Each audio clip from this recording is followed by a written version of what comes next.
On 13th May 2021, Garissa Governor Ali Korane singled out 4 politicians as alleged bankrollers on an impeachment scheme against Garissa County Assembly Speaker Ibrahim Abass.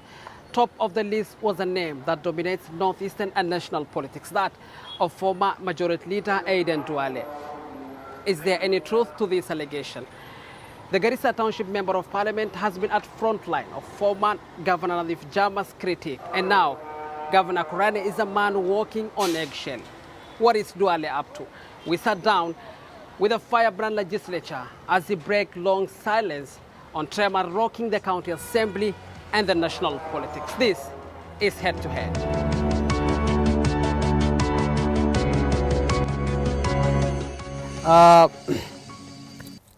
Good to see you, sir. Welcome to the program. And thank you for your time, by the way.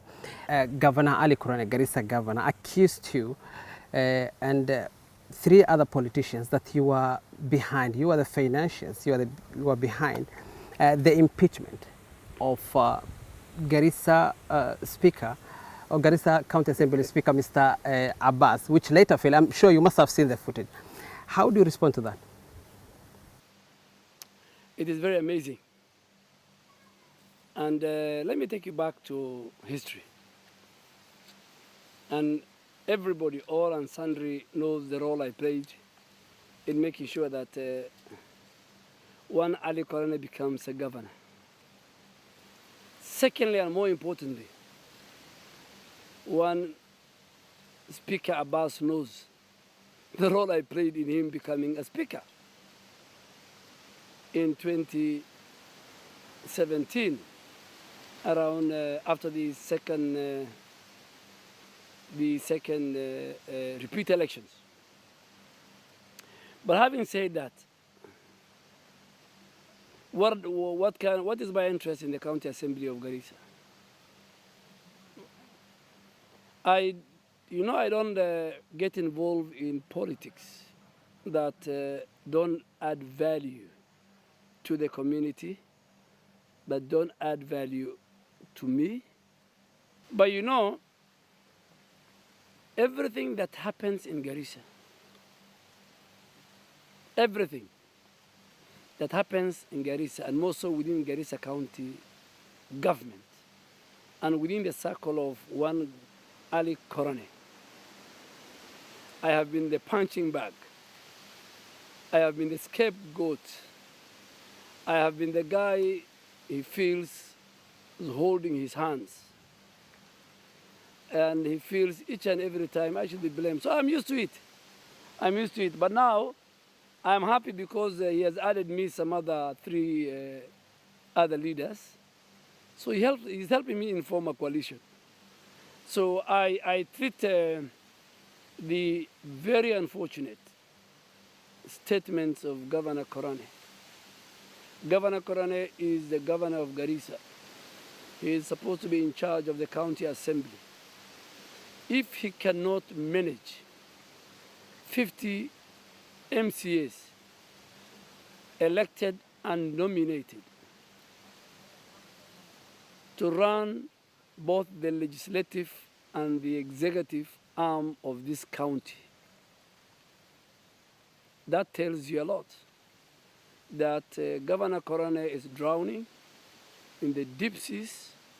He's faced with the very, very threats of the sharks and the other wild animals within the sea and the river. He's trying to find something to hang on. The hour of reckoning is beckoning on him. So I want Governor Korane just to tell him, you have done 4 years. You have 1 more year to go. The die is cast. You have to present your scorecard to the people of Garissa who you have signed a social contract with. You supported Ali Korane in 2017 general election. Perhaps maybe he served in the government, and you have seen maybe a quality of leadership in him. You seem to have lost faith in him after that. What has changed? No. I agree with you. I didn't support Ali Korane because he comes from my tribe. I didn't support Ali Korane to go and loot the resources of Garissa County. I didn't support Ali Korane to go and practice nepotism and impunity. I didn't support Ali Korane to go and, you know, to not deliver services to the people of Kenya. I supported Ali Korane, and I have no apologies to make, with the one single reason: not to give me a contract, not to employ my siblings, not to do me a favor.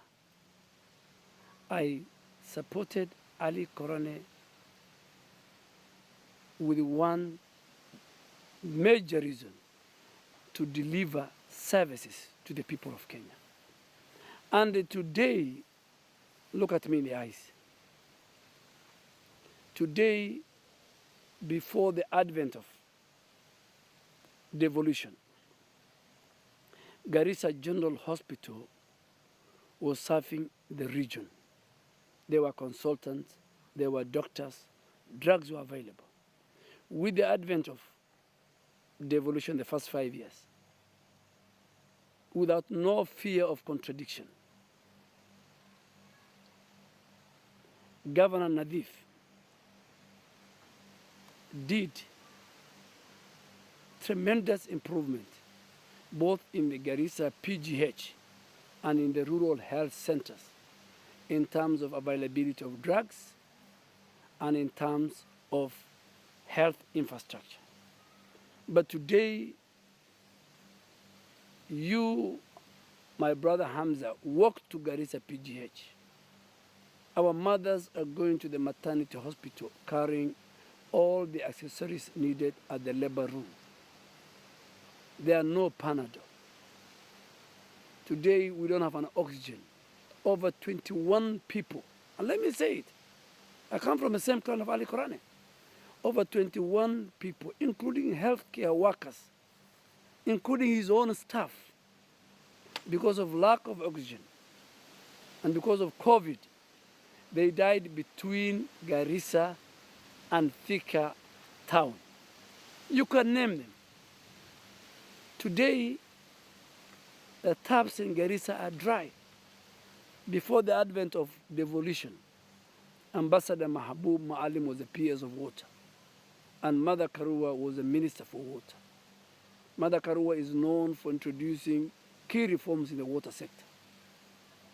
Spencom, the project, the Garissa Water Supply Project, costed 400 million during Kibaki's administration. There was water in every sector of this town. Today, Garissa is the next to the biggest river, not only in Kenya, but in East Africa. 500 meters, residents who live 500 meters, 200 meters from the river have no water.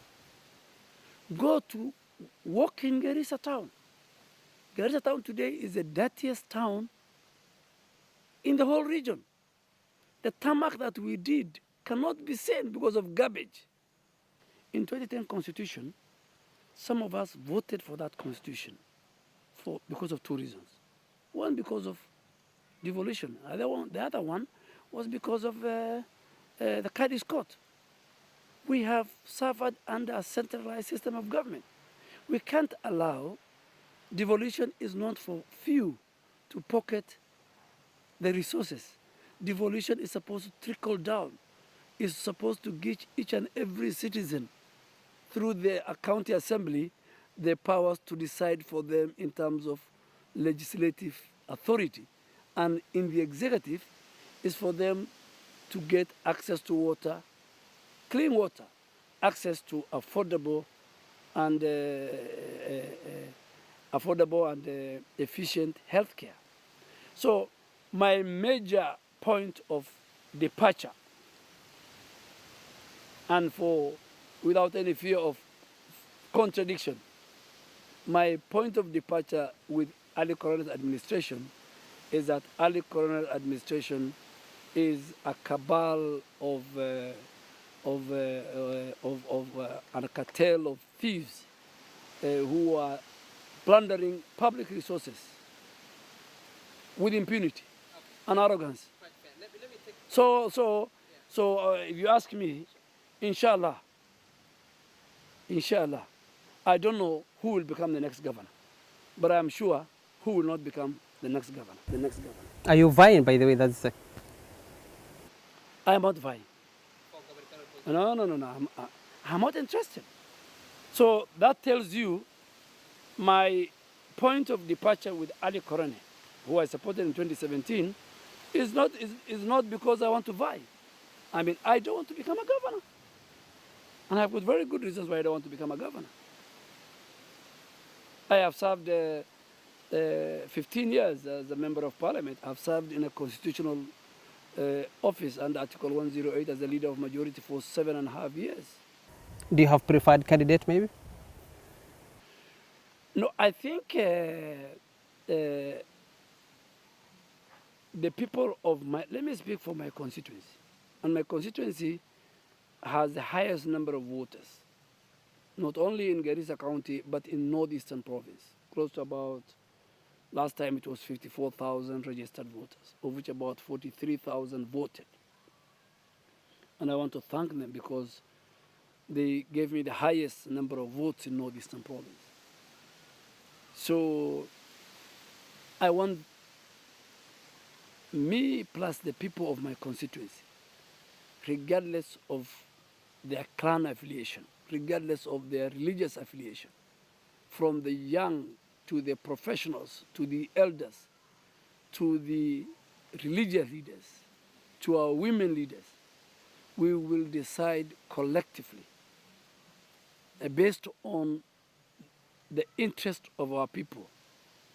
And we will vet and verify, not once, not twice, the various candidates who will present themselves as a candidature for gubernatorial.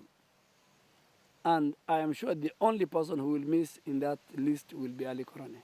Let me take you back to Governor Jama's regime. In May 2016, you say, and I quote, Governor Jama has failed because he could not provide basic services like health and water.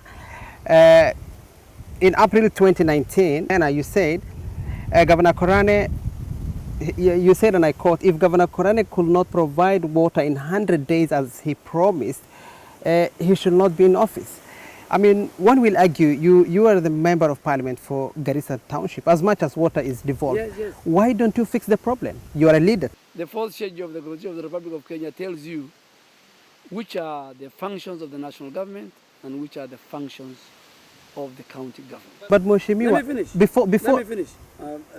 Before even devolution, I mean, you are a member of parliament for Dugis. There's been a lot of problems. That is why I'm telling you, walk to the people of Garissa. Ask them, before devolution, what was the status of the water situation? People were having showers in their homes. We were running from Governor Nadif, who, in my opinion, give credit where it belongs. If it is a score of 1 to 10, I'll give Governor Nadif maybe 5 out of 10. And Governor Korane? Governor Korane, I told you, he is in serious political debt crisis. You can't even rate him. You want to tell him he hasn't done anything for the county? No, my friend. He can't even, even the county headquarters.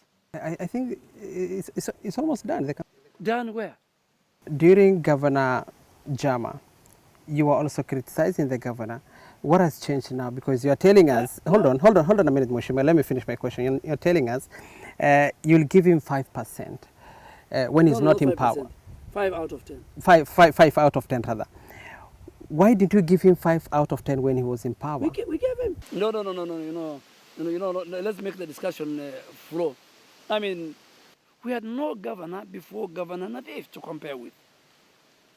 Governor Nadif was the father of the first county government of Garissa.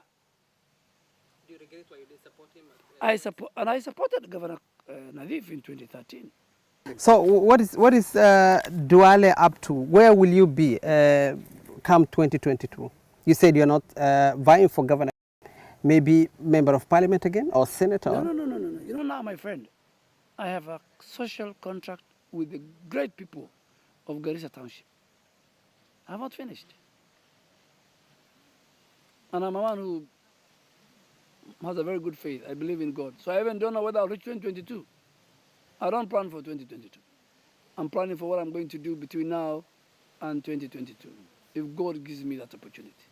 I am part of a national team that wants to make sure that we go to the people of Kenya and ask them and convince them that William Ruto is the best choice come 2022. So I'm in that bigger national team comprising of very seasoned and well-established political leaders from Mount Kenya region to the coast, to Western, to Nyanza, to the Rift, to the pastoralist community as their patron.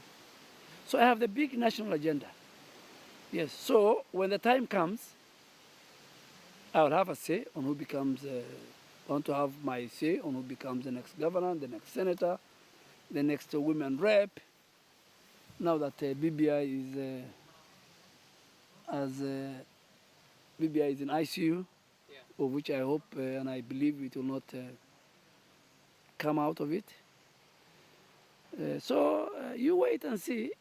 But for now, you will never see me calling a few people and then asking them to carry me shoulder. It's me, to the contrary, it's me to carry the people. Thank you, Mheshimiwa, for your time. I'm sure we'll have more time to talk about this. Thank you for your time. We really appreciate it. Thank you very much, my friend. Are you seeking for second term? Tell us what you have done the last 3.5 years. These are some of the questions we'll pose directly to Governor or sitting Governor Ali Korane as we host him on the next show. On behalf of the camera crew, Abdi Aziz and Khalid Kobie, senior producer Jacob Musia, bye for now.